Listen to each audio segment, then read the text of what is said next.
10 तरह के सूट बेचने वाली 5 जुगाड़ू बहू। चलो आखिरकार इतने दिनों की मेहनत रंग लाई और हमने फैक्ट्री में नौकरी ढूंढ ली। काम भी ज्यादा मुश्किल नहीं है, सिर्फ कपड़ों की कटाई तो करना है और पैसे भी ठीक ठाक मिल रहे हैं। अभी के लिए इतना काम काफी है, धीरे धीरे हम इससे अच्छी जगह पर काम ढूंढेंगे और फिर देखना सब ठीक हो जाएगा। चलो कम से कम हम अपने पतियों की मदद तो कर पा रहे हैं, वरना इतनी महंगाई के जमाने में कम पैसों में घर चलाना काफी मुश्किल है।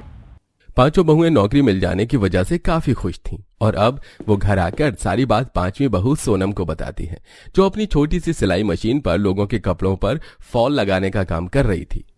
ये तो बहुत अच्छी खुशखबरी सुनाई तुम लोगों ने। आज मैं सबके लिए आटे का हलवा बनाऊंगी। सोनम, मुझे तो लगता था कि तुम्हें बस सूट की फिटिंग करना और फॉल लगाना ही आता है। तुमने तो कितना सुंदर डोरिया भी बनाई है सूट के लिए, और ये सलवार भी क्या तुमने बनाई है? वो पड़ोस वाली सुलेखा है ना, उसे कल तक की सलवार चाहिए थी। अब कोई बाहर वाला टेलर तो एक दिन में बना नहीं पाता, इसलिए मुझे देकर गई। अब पड़ोसी है, इतना तो कर ही सकते हैं। चलो अब हम सबके पास काम है, भगवान का लाख लाख शुक्र है। बस अपनी कृपा भगवान हम पर यूं ही बरसाए रखें।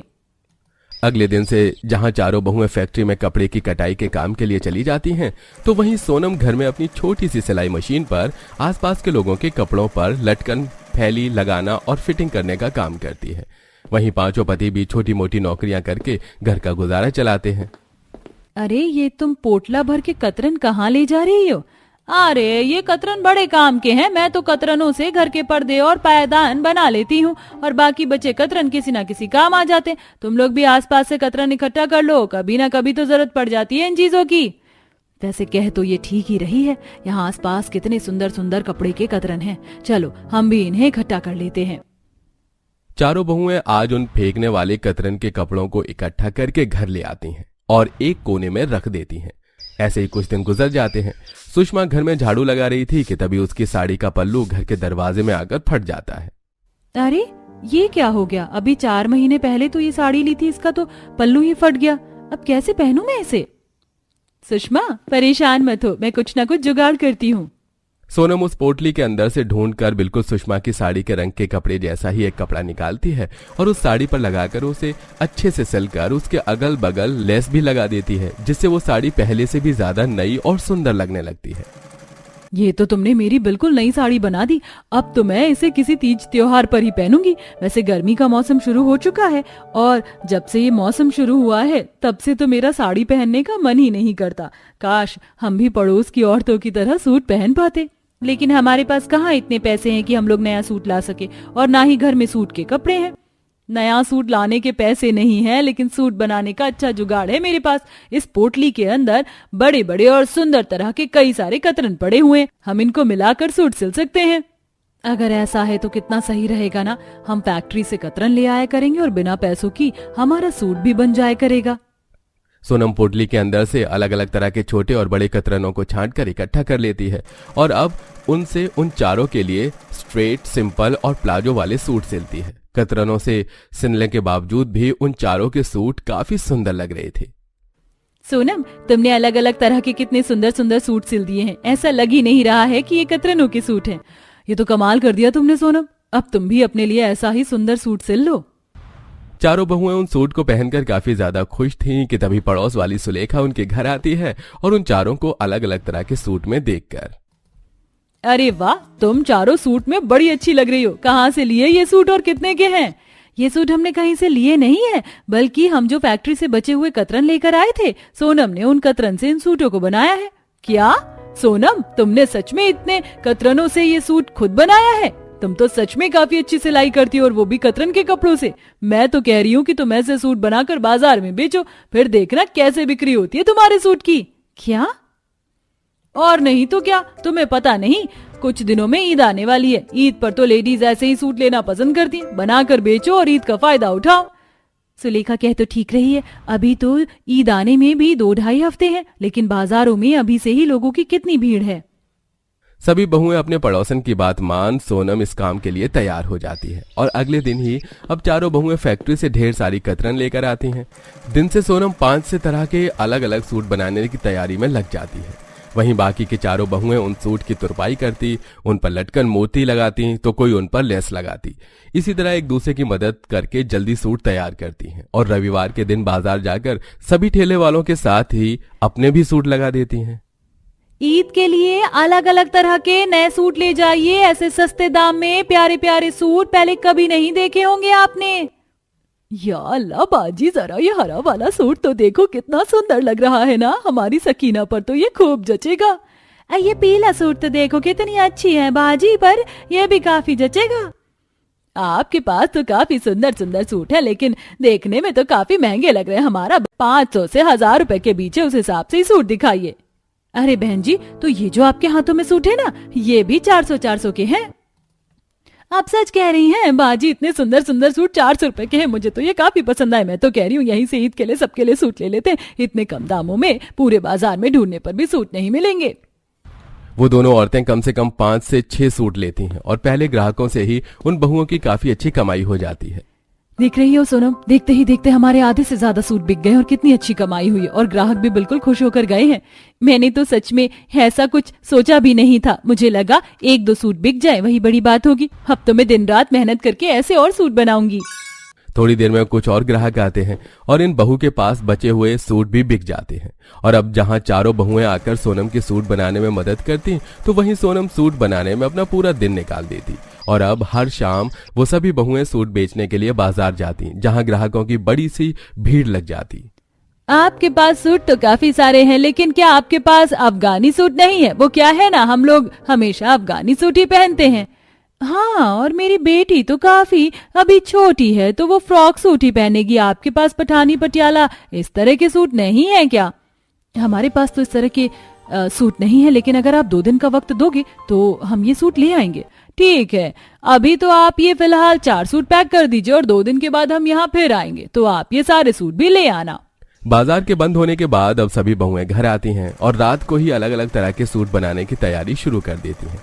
देखते ही देखते ये सभी बहुएं सिंपल और स्ट्रेट सूट से अब अफगानी, पटियाला, फ्रॉक, पाकिस्तानी, पठानी, अनारकली सूट जैसे सूट बनाने लगती हैं और 2 दिन के बाद उन्हें बाजार में जाकर बेचती हैं। वाह बाजी, आपके पास तो कई तरह की सूट हैं। इस बार तो मैं अपनी बेगम के लिए ये अनारकली और अफगानी सूट ले जाऊंगा। ये अफगानी चांदनी रात को पहनेंगी और ये अनारकली सूट और ईद के दिन। मेरी अम्मी जान को तो कब से पठानी सूट चाहिए था, चलो अच्छा हुआ मिल गया। ईद की वजह से 5 जुगाड़ू बहुओं की सूट की बिक्री काफी ज्यादा होने लगी थी। यहाँ तक कि आस पड़ोस के लोग उन 5 बहू से ही सूट की खरीदारी शुरू कर देते हैं। जैसे जैसे ईद के दिन करीब आते हैं, वैसे वैसे 5 बहू ने अब काफी सारे पैसे जोड़ लिए थे और अब वो बहुत जल्दी बाजार के साथ साथ अपनी एक छोटी सी किराए की दुकान भी खोल लेती हैं, जिसमें उनका सारा बुटीक का काम होता था। सूट सिलने के साथ साथ अब वो सभी दुकान में भी सूट बेचती हैं। मेरी खाला ने मुझे आपकी दुकान का पता दिया था। मैं तो कल बाजार भी आई थी, लेकिन शायद कल आपकी दुकान लगी नहीं थी, इसलिए अब यहाँ आई हूँ। आप जल्दी से मुझे सुंदर सुंदर और हैवी सारे सूट दिखा दीजिए। वो क्या है ना, मेरी बहन का निकाह होने वाला है, तो हमें रिश्तेदारों में ढेर सारे सूट बांटने हैं। और क्या आप मेरी बहन का शादी का जोड़ा बना सकती हैं? जब से उसने आपके हाथ का वो शरारा सूट पहना था, तब से उसने जिद पकड़ ली है कि वो आपके हाथ का सिला हुआ शरारा ही अपने निकाह में पहनेगी। अरे हाँ, क्यों नहीं, आप बस अपनी बहन को कल यहाँ ले आइएगा। मैं उनका नाप ले लूंगी और जिस तरह का उन्हें शरारा सूट चाहिए, ठीक उसी तरह का उन्हें शरारा सूट बना कर दूंगी। कतरनों के साथ साथ अब वो सभी बहुएं बड़े बड़े दुकान से अलग अलग सुंदर तरह के कपड़े लेकर आती हैं और उनसे भी सुंदर तरह के सूट सिलती हैं और इसी तरह अब उनके घर की आर्थिक स्थिति भी ठीक होने लगती है। आलू के पराठे बनाकर खत्म भी कर दिए, लेकिन ये लड़की उठी नहीं। सलोनी आज की तारीख में उठेगी या नहीं? अरे माँ, सोने दो ना, बहुत अच्छी नींद आ रही है। ठीक है, तुझे आलू के पराठे नहीं खाने ना, कोई बात नहीं, मैं बाहर किसी और को दे आती हूँ। ये सुनते ही सलोनी के कान खड़े हो जाते हैं और वो फटाफट बिस्तर से उठकर माँ के पास आकर आलू के पराठे ले लेती है। आलू के पराठे? अरे आलू के पराठे मेरे बहुत फेवरेट हैं, लो खा लेती हूँ। बड़ी जल्दी उठ गई, लेकिन जाकर सबसे पहले हाथ मुंह धो, ब्रश कर, वरना मैं तुझे कुछ नहीं दूंगी। ठीक है माँ, मैं आ रही हूँ, वरना मेरे फेवरेट आलू के पराठे ठंडे हो जाएंगे। ये बोलकर सलोनी फटाफट उठकर मुंह धोकर आलू का पराठा चाय के साथ खाने लगती है। अच्छा माँ, मैंने नाश्ता कर लिया, मैं फटाफट तैयार हो जाती हूँ, लेट हो रहा है, और कुछ अच्छा सा बना लेना, मैं आकर खाऊंगी। ठीक है, पहले कॉलेज पहुंच जा, मैं तेरे लिए कुछ अच्छा सा बना लूंगी। माँ, एक और आलू का पराठा दीजिए ना, इन दो से तो मेरा कुछ भी नहीं हुआ। हाँ हाँ, ले ले, ये सब मैं तेरे लिए ही बनाती हूँ। एक आलू का पराठा खाकर सलोनी कॉलेज के लिए चली जाती है। फिर कॉलेज से पढ़ाई कर शाम को आ रही होती है तो माँ को फोन मिला देती है। हेलो माँ, मैं घर पहुँचने वाली हूँ। आज आपने क्या बनाया है मेरे लिए? मुझे बहुत भूख लग रही है, बहुत पढ़ाई की है आज मैंने। यू नो ना, आपके हाथ का खाना मुझे कितना पसंद है। तेरी फेवरेट दाल के पकौड़े की सब्जी और पराठे बनाए हैं, जल्दी आ जा। अरे वाह, अभी मत बनाना, 10 मिनट बाद बनाना शुरू करना, ठीक है? तब तक मैं आधे रास्ते आ जाऊंगी। अरे हाँ मेरी माँ, मैं गरम गरम ही बनाऊंगी, पहले घर तो आ जा। फिर सलोनी फोन रख देती है और घर पहुंचती है तो गर्मा गर्म माँ के हाथ का खाना खाती है। माँ वाह, आपके हाथ का बढ़िया बढ़िया खाना खाकर दिल को बहुत सुकून मिलता है। हाँ जानती हूँ, लेकिन ये सुकून तुझे ज्यादा समय तक नहीं मिलेगा, इसीलिए कह रही हूँ खाना बनाना सीख ले। क्यों माँ, मेरा रिश्ता कर रही हो? हाँ, तू ऐसा ही समझ सकती है। अरे माँ, ये आपने क्या बोल दिया? खाना बनाना आता नहीं है? आप जानती हैं मैं बस खाना खाने की दीवानी हूँ, बनाने की नहीं। कल मुझे चीज मैक्रोनी खानी है तो कल मैक्रोनी और चीज खरीद लेना। ठीक है, बना दूंगी, लेकिन मुझे बनाना कहाँ आता है? अरे माँ, वो सब तो मैं आपको बता दूंगी, बस आप सामान खरीद लेना। अगले दिन विशाखा सलोनी के कहने पर बाजार जाकर सामान खरीदती है, जहां उसे कहीं भी चीज नहीं मिलता। फिर वो एक दुकान पर पहुंचती है। अरे बेटा, वो पिज्जा वाला चिपकी चीज देना, मेरी बेटी को चाहिए। अरे आंटी जी, मेरी दुकान पर नहीं है, उस आगे वाली पर जाइए, यहाँ ऐसा सामान नहीं मिलता, आगे पता करिए। ठीक है बेटा। अलग अलग दुकान पर पता करने के बाद आखिरकार विशाखा को चीज मैक्रोनी मिल ही जाती है। बाप रे बाप, ये तो 200 रुपए से नीचे की है ही नहीं। कोई बात नहीं, उसने बोला है तो महंगी चीज खरीद ही लेती हूँ। बहुत खर्चा हो गया, मुझे घर के राशन में कटौती करनी होगी। आखिर मेरे झाड़ू पोंछा करने से मैं घर में कितने पैसे बचा लूंगी। कुछ उसकी शादी के लिए जोड़ना है, कुछ घर का सामान, और अपनी बेटी को खाने की फरमाइश तो रोकना ही नहीं चाहती मैं। यही तो पूरा करके मुझे सुकून मिलता है। फिर घर आकर सलोनी के बताने पर विशाखा अपनी बेटी को चीज मैक्रोनी बनाकर खिलाती है। वाओ माँ, ये तो बहुत टेस्टी बना है। लग ही नहीं रहा कि आपने पहली बार बनाया है। आप मेरी जैसी भुक्कड़ का कितना ख्याल रखती है ना। रखना ही पड़ता है, आखिर मेरे पास तेरे अलावा है ही कौन। ओ मेरी प्यारी माँ, सेंटी नहीं होना, वो देखो पापा का आशीर्वाद है ना। पिता की फोटो देख सलोनी भावुक हो जाती है। ऐसे ही विशाखा बेटी को खाने की हर फरमाइश को पूरा करती थी, जिसके लिए वो दूसरों के घर में झूठे बर्तन साफ करने का काम करती थी। अगले महीने ही विशाखा सलोनी की शादी एक अच्छे खासे घर में अनिकेत से कर देती है और शादी की पहली रसोई में वो अपने सास ससुर के लिए आलू पूरी, कचौरी, रायता, रसमलाई इत्यादि बनाती है। माँ जी, पापा जी, बताइए ना कैसा बना है? बहुत अच्छा बना है, बस थोड़ी सी मीठी हो गई है रसमलाई। अरे मीठी चीज मीठी हो गई, कोई बात नहीं, लेकिन इसने बाकी चीज भी अच्छी नहीं बनाई है। बहू अपने मायके से कुछ सीख कर आई है कि नहीं? माँ, आप कैसे बातें कर रही हैं? ये लो बहू, तुम्हारी पहली रसोई का नेक। अगली बार और अच्छे से खाना बनाना, और हाँ, रात को बाजरे की रोटी और साग बना देना। जी माँ जी। हे भगवान, बाजरे की रोटी तो मैंने आज तक नहीं बनाई, बहुत मुश्किल होता है। कमरे में जाते ही वीडियो देखना शुरू कर देती हूँ, वरना माँ जी क्या बोलेंगी, फोन से देखकर खाना बना रही है। फिर सलोनी झूठी बर्तन उठाकर रसोई में साफ करती है और कमरे में आकर बाजरे की रोटी और साग की रेसिपी देखती है। शाम को जब वो बाजरे की रोटी बना रही होती है तो बार बार बाजरे की रोटी टूट जाती है, जिससे सलोनी परेशान होती है। हे भगवान, ये क्या हो रहा है? 4 बार बाजरे की रोटी फेल हो गई, अब तो अच्छे से बन जा। सुबह से वीडियो देख रही थी। जैसे जैसे सलोनी बाजरे की रोटी बनाकर सेक लेती है और शाम को वो खाना परोस देती है। दरअसल उसकी तरह ही उसकी सास भी ज्यादा खाने पीने वाली थी, जिसे खाने की चीजों पर हुक्म चलाना बहुत पसंद था। बहू, ये कैसी बाजरे की रोटी बनाई है? ये भी पहली बार बना रही है क्या? जी माँ जी, मुझे माफ कर दीजिए, मैं धीरे धीरे बाजरे की रोटी बनाना सीख जाऊंगी। तुम्हारा कुछ होगा कि नहीं होगा? घर पर मेरी सहेली आने वाली है तुम्हारे हाथ का खाना खाने, तो बढ़िया बढ़िया खाना बनाकर रखना। जाओ अब, और कल कोई गलती मत करना। सुमित्रा खाना खा लेती है, फिर सलोनी भी पति के साथ खाना खा लेती है।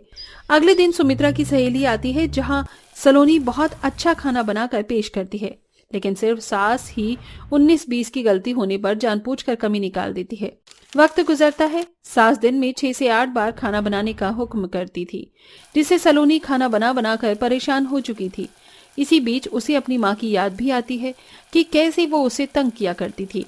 एक दिन वो सास को गरम गरम रोटी परोस रही थी कि टेबल पर लाते लाते ठंडी हो जाती है। बहू, ये क्या? अब तू मुझे ठंडी रोटी खिलाएगी क्या? जा दोबारा से गरम रोटी लेकर आ। माँ जी, ढंग से देखिए ना, रोटी गरम तो है। बहू, दोबारा से बना कर लिया, जिसमें से गरम गरम भाप निकले।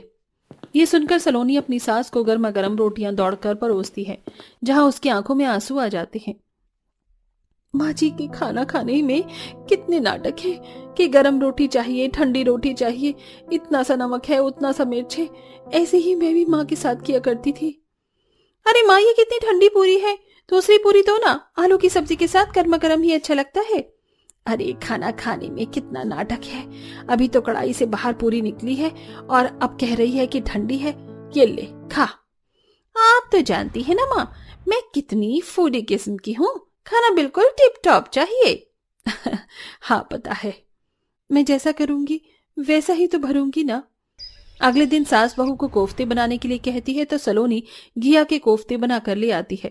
ये क्या है बहू, तूने मलाई कोफ्ता क्यों नहीं बनाया? घिया के कोफ्ते कौन खाता है? पर माँ जी, आपने कोफ्ता बनाने को कहा था। अच्छा, नई बहू के हिसाब से अगर मैंने तुझे पनीर बनाने को बोला तो तू पनीर भूनकर दे देगी या मटर पनीर शाही पनीर बना देगी? तो फिर तूने यहाँ यही क्यों बना दिया? कोई बात नहीं सुमित्रा, अब यही खा लो।